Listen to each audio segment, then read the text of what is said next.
আমন্ত্রণ সকাল ৯টা নিউজে আপনাদের সাথে রয়েছে আমি মামদুহা রাইসা। জাতিসংঘের অধিবেশনে যোগ দিতে যুক্তরাষ্ট্র সফরে আওয়ামী লীগের নেতাকর্মীদের হামলার বিষয়ে বিএনপি মহাসচিব মির্জা ফখরুল ইসলাম আলমগীর বলেছেন, এটা কোনো ব্যাপার না, আমরা এগুলো বড় মনে করি না। এটা অতীতে বাংলাদেশেও ঘটেছে, আওয়ামী লীগের একটা কালচার।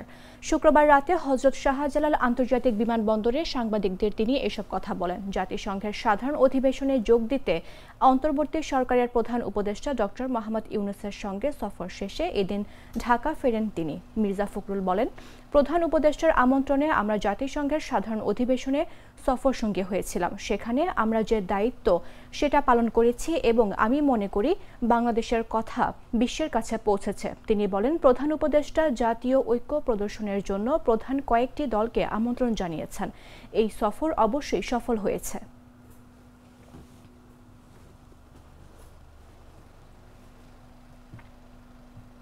জাতীয় নাগরিক পার্টির উত্তরাঞ্চলের মুখ্য সংগঠক সার্জিস আলম বলেছেন, আওয়ামী লীগ গেছে যেই পথে জাতীয় পার্টি যাবে সেই পথে। শুক্রবার রাতে ঠাকুরগাঁও জেলা মুক্তিযোদ্ধা কমপ্লেক্সের দলের নেতাকর্মীদের সঙ্গে মতবিনিময় শেষে সার্জিস সাংবাদিকদের একথা বলেন। এনসিপির মুখ্য সংগঠক অভিযোগ করেন, আওয়ামী লীগকে স্বৈরাচার প্রতিষ্ঠিত করতে সহযোগিতা করেছে জাতীয় পার্টি। এখন জাতীয় পার্টি সাধু সাজলে বাংলাদেশের মানুষ সেটি মেনে নেবে না। দলটির রাজনীতিকে বাংলাদেশে নিষিদ্ধ করতে হবে। শাপলার প্রতীকের বিষয়ে সার্জিস জানান, এনসিপির প্রতীক যদি হয় তাহলে সেটি শাপলাই হবে। এই শাপলার প্রতীক দিয়েই আগামী নির্বাচনে তারা অংশ নিতে চান। যদি নির্বাচন কমিশন এটি নিয়ে তাদের স্বেচ্ছাচারিতা অব্যাহত রাখে তাহলে এনসিপি তা আইনগতভাবে এবং প্রয়োজন হলে রাজনৈতিকভাবে মোকাবেলা করবে।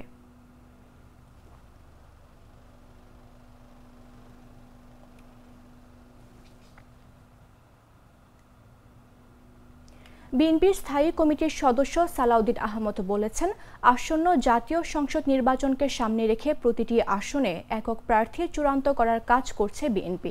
শিগগির একক প্রার্থীর নাম ঘোষণা করা হবে। শুক্রবার বিকেলে গুলশানের নিজ বাসভবনে সাংবাদিকদের সঙ্গে আলাপকালে এ কথা বলেন তিনি। সালাউদ্দিন আহমদ বলেন, জুলাই মাসে সংঘটিত গণহত্যা নিয়ে আওয়ামী লীগের কোনো অনুশোচনা নেই। তারা দেশকে অস্থিতিশীল করতে এখন ভারতে বসে ষড়যন্ত্র করছে। সরকারের প্রতি অভিযোগ তুলে সালাউদ্দিন বলেন, যথেষ্ট সাক্ষ্য প্রমাণ থাকা সত্ত্বেও আওয়ামী লীগের বিরুদ্ধে কোনো মামলা করেনি সরকার। রহস্যজনক কারণে মামলাগুলো এড়িয়ে যাওয়া হয়েছে। বিএনপির স্থায়ী কমিটির এর সদস্য বলেন, বিএনপির নির্বাহী আদেশে কোনো রাজনৈতিক দলকে নিষিদ্ধ করার পক্ষে নয়। আমরা চাই বিচারিক প্রক্রিয়ায় মধ্য দিয়ে আওয়ামী লীগের ভাগ্য নির্ধারণ হোক। নির্বাচনকে ঘিরে শরিক দলের সঙ্গে আলোচনা অব্যাহত রয়েছে জানিয়ে তিনি বলেন, জোট গঠনের বিষয়ে রাজনৈতিক দলগুলোর সঙ্গে আলোচনা চলছে। শরিকদের সঙ্গে আসন্ন ভাগাভাগি নিয়েও আলোচনা হচ্ছে।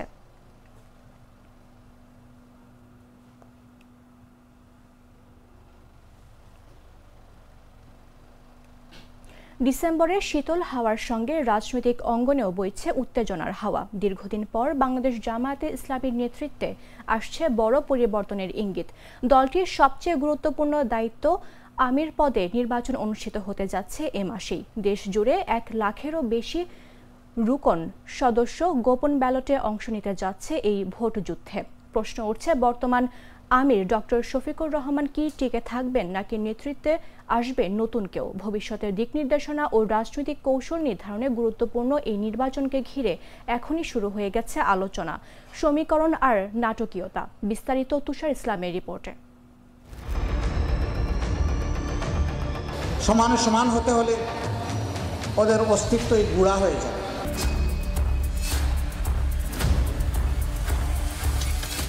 ডিসেম্বরের শীতল হাওয়ার সঙ্গে ভেসে আসছে এক নতুন অজানা উত্তেজনা। বাংলাদেশ জামায়াতে ইসলামী দাঁড়িয়ে আছে এক নতুন মোড়ে। আমির নির্বাচনের দ্বারগোড়ায় সারা দেশে 1 লাখের বেশি রুকন সদস্য প্রস্তুত হচ্ছেন গোপন ভোট যুদ্ধে অংশ নিতে। এ ভোট শুধু নেতৃত্ব বদলের প্রশ্ন নয়, বরং দলের ভবিষ্যৎ কৌশল আর জাতীয় রাজনীতিতে তাদের অবস্থানও নির্ধারণ করবে। ভেতরের গুঞ্জন বলছে, লড়াই হতে যাচ্ছে 2 শক্তিশালী প্যানেলের মধ্যে। একদিকে বর্তমান আমির ডাক্তার শফিকুর রহমান, যিনি 2019 সাল থেকে দলের নেতৃত্বে আছেন। সঙ্গে আছেন নায়েবে আমির মুজিবুর রহমান ও সাবেক ভারপ্রাপ্ত secretary ATM Azharul Islam. Creative শক্তিকে তারা ভোট দিয়েছে, আধুনিক শক্তিকে ভোট দিয়েছে।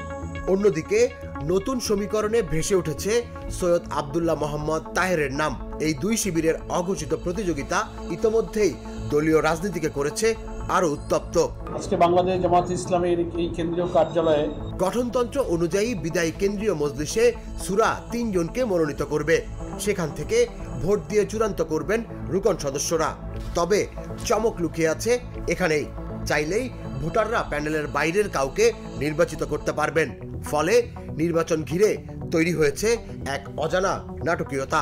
এখন কথা হচ্ছে, আমরা তো এগুলো বলি না। আমরা কেন বলি না? আমরা সব নেগেটিভ নোংরা রাজনীতিকে পরিহার করতে চাই। জামাতের সহকারী সেক্রেটারি জেনারেল এহসানুল মাহবুব জুবায়ের জানান, 25 ডিসেম্বরের আগেই এই ভোট অনুষ্ঠিত হবে। জাতীয় নির্বাচনের প্রেক্ষাপটে নতুন আমিরকে নিতে হবে বড় রাজনৈতিক সিদ্ধান্ত। একটা জগদ্দল ভারী পাথর সরিয়ে দিয়েছেন। এখন প্রশ্ন হলো, ডাক্তার শফিকুর রহমান কি তৃতীয়বারের মতো নেতৃত্ব ধরে রাখতে পারবেন, নাকি উঠে আসবে নতুন কোনো মুখ? জামায়াতের ডিসেম্বরের ভোটযুদ্ধ তাই কেবল একটি নির্বাচন নয়, হতে যাচ্ছে এক রাজনৈতিক থ্রিলারের চূড়ান্ত পর্ব। তুষার ইসলাম, জাগো নিউজ।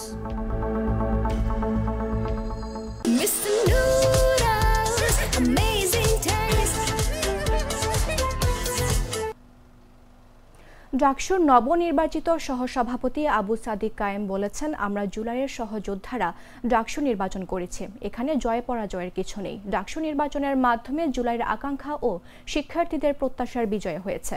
আমরা কথা দিতে চাই, বাংলাদেশের প্রতিটি ক্যাম্পাসে খুব দ্রুততম সময়ের মধ্যে ছাত্র সংসদ নির্বাচনের জন্য প্রশাসনকে বাধ্য করব। বৃহস্পতিবার কুষ্টিয়ায় শহীদ আবরার ফাহাদের কবর জিয়ারত শেষে ইসলামী বিশ্ববিদ্যালয়ের শিক্ষার্থীদের সঙ্গে চায়ের আড্ডায় তিনি এসব কথা বলেন। জুলাই আন্দোলনে ইবির শিক্ষার্থীরাও অগ্রণী ভূমিকা পালন করেছে উল্লেখ করে ডাকসু ভিপি বলেন, আবু সাইদ মুগ্ধর উত্তরসূরিরা এখনও প্রস্তুত রয়েছে। আমাদের বিপ্লব পূর্ণাঙ্গ না হওয়া পর্যন্ত আমরা থামব না। আমরা সবাই যেন ঐক্যবদ্ধ থাকতে পারি। পুরো জাতি, আমরা যারা বিশ্ববিদ্যালয়ের শিক্ষার্থী তাদের দিকে তাকিয়ে আছে।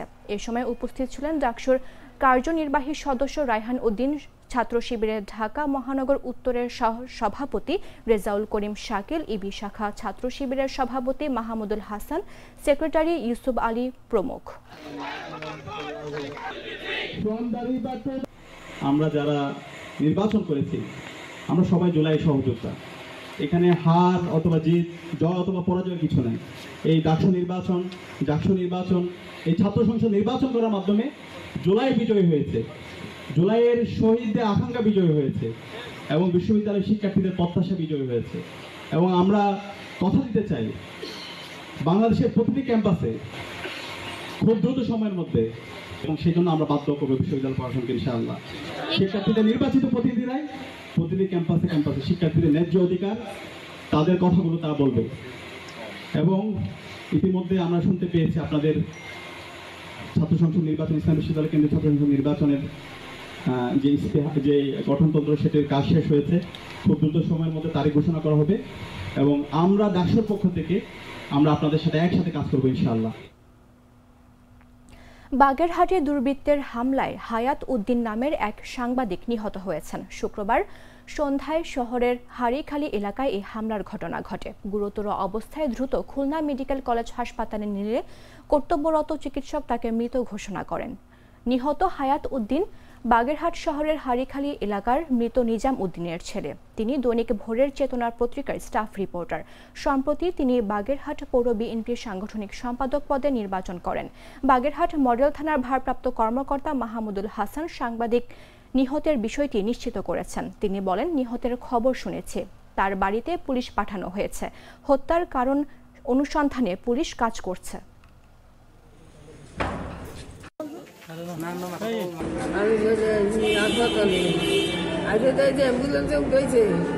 তখন তাই কি ওর কোনো সারা শব্দ নেই। তখন আমি কইছি এর বলে না কেন, সারা শব্দ নেই। বাগেরহাট অঞ্চলে ধরেন মাদক আর নারী সংক্রান্ত ব্যাপারে সে বেশ কিছুবার রিপোর্ট করার কারণে তারপরে আগেও 2 বার আঘাত হানা হয়েছে এবং এবারও সেই একই গত 2 দিন আগে সে রিপোর্ট করার কারণে তার প্রতি আবার সেই সন্ত্রাসীদের নির্মম আঘাতের কারণে সে মৃত্যুবরণ করেছে। ঘটনার যখন ঘটে তখন আমি ওইখানে প্রেজেন্ট ছিলাম না। আমি যখন যে মুহূর্তে গেছি তখন যে দেখি আমি ওইখানে সে কুপানো অবস্থায় নিচে ফেলানো, কিন্তু আশেপাশের লোকজন আছে, কেউ তাকে ধরে না। ওই অবস্থায় আমি তারা ওইখানে ধরে একটা ভ্যান ঠিক করে তারপরে নিয়ে আমি সদর হাসপাতালে। যারা এই ঘটনার সাথে জড়িত তাদেরকে গ্রেপ্তার করার জন্য আমাদের সদর থানা, ডিবি প্লাস আমাদের গোয়েন্দা সংস্থা সর্বাত্মকভাবে চেষ্টা করছে যাতে অতি অল্প সময়ের ভিতরে আমরা ঘটনার সাথে জড়িতদের গ্রেপ্তার করতে পারি।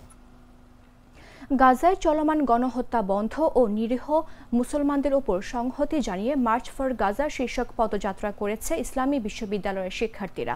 শুক্রবার জুমার নামাজ শেষে বিশ্ববিদ্যালয়ের কেন্দ্রীয় মসজিদ থেকে শিক্ষার্থী ক্যাম্পাসে এ পদযাত্রা শুরু করেন। পদযাত্রাটি ক্যাম্পাসের বিভিন্ন সড়ক প্রদক্ষিণ করে পুনরায় মসজিদ প্রাঙ্গণে গিয়ে সংক্ষিপ্ত সমাবেশে মিলিত হয়। সমাবেশে বিশ্ববিদ্যালয়ের শিক্ষার্থী আব্দুল্লাহ আল নোমান বলেন, ফিলিস্তিনিদের ওপর নির্যাতনের মূল কারণ মসজিদুল আকসা দখলে নেওয়া নিয়ে। আমরা ইসলামী বিশ্ববিদ্যালয় থেকে ঘোষণা দিতে চাই, আমাদের এক বিন্দু রক্ত থাকা পর্যন্ত মসজিদুল আকসাকে হাতছাড়া হতে দেব না। জমিয়তে তালাবায়ে আরাবিয়া ইবি শাখার সহ সভাপতি সাজ্জাতুল্লাহ শেখ বলেন, যখন সারা বিশ্ব ইসরায়েল নো মোর আওয়াজ তুলেছে, সেই সময়ে এসে জাতিসংঘ নামক জাতিসংঘ নেতানিয়াহুকে বক্তব্য দেওয়ার সুযোগ করে দেয়। তবে শান্তিপ্রিয় দেশগুলো তার বক্তব্য ঘৃণা ভরে প্রত্যাখ্যান করেছে। আজ সারা বিশ্বে তাওহিদ ও শিরকের লড়াই হচ্ছে। আগামীতে তাওহিদের ঝান্ডাবাহীরা জিতবে।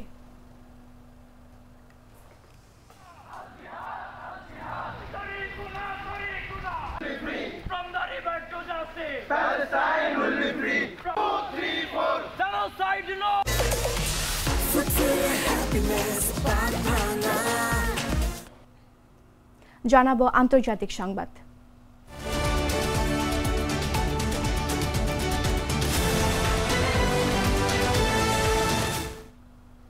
গাজা যুদ্ধ বন্ধে মার্কিন প্রেসিডেন্ট ডোনাল্ড ট্রাম্প 20 দফা পরিকল্পনায় আংশিক সম্মতি দিয়েছে ফিলিস্তিনের স্বাধীনতাকামী সংগঠন হামাস। এরপর ইসরায়েলকে অবিলম্বে গাজায় বোমা বর্ষণ বন্ধ করতে বলেন ট্রাম্প। শুক্রবার হোয়াইট হাউসের ভেরিফাইড ফেসবুক পেজে এ তথ্য জানানো হয়। এতে বলা হয়, হামাসের বিবৃতির পর প্রতিক্রিয়া জানিয়ে প্রেসিডেন্ট ডোনাল্ড ট্রাম্প বলেন, হামাস স্থায়ী শান্তির জন্য প্রস্তুত রয়েছে বলে আমি বিশ্বাস করি।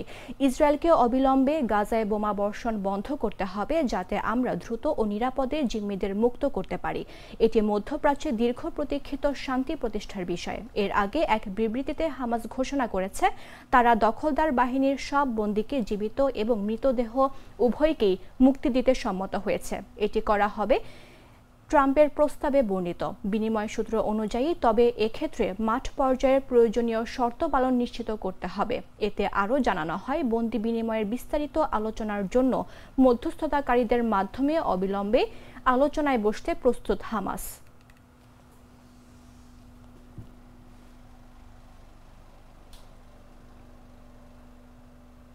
সংবাদ শেষ করব খেলার খবর জানিয়ে।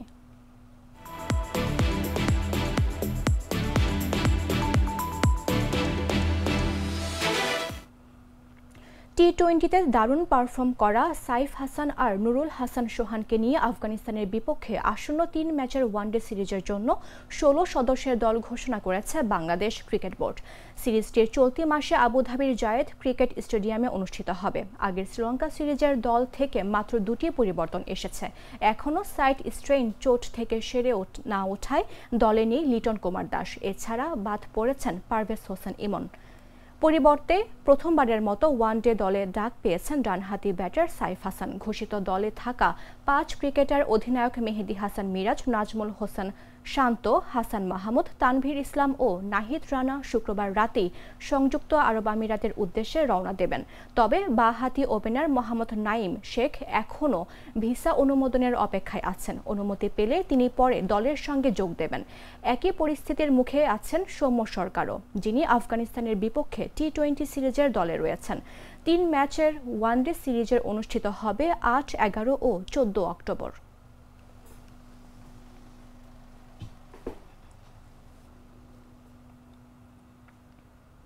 দর্শক, এই ছিল এখনকার মতো। প্রতি মুহূর্তে সর্বশেষ খবর জানতে ভিজিট করুন jagonews24.com। ফলো করুন আমাদের ভেরিফাইড ফেসবুক পেজ এবং সাবস্ক্রাইব করুন জাগো নিউজের ইউটিউব চ্যানেল। ধন্যবাদ সবাইকে।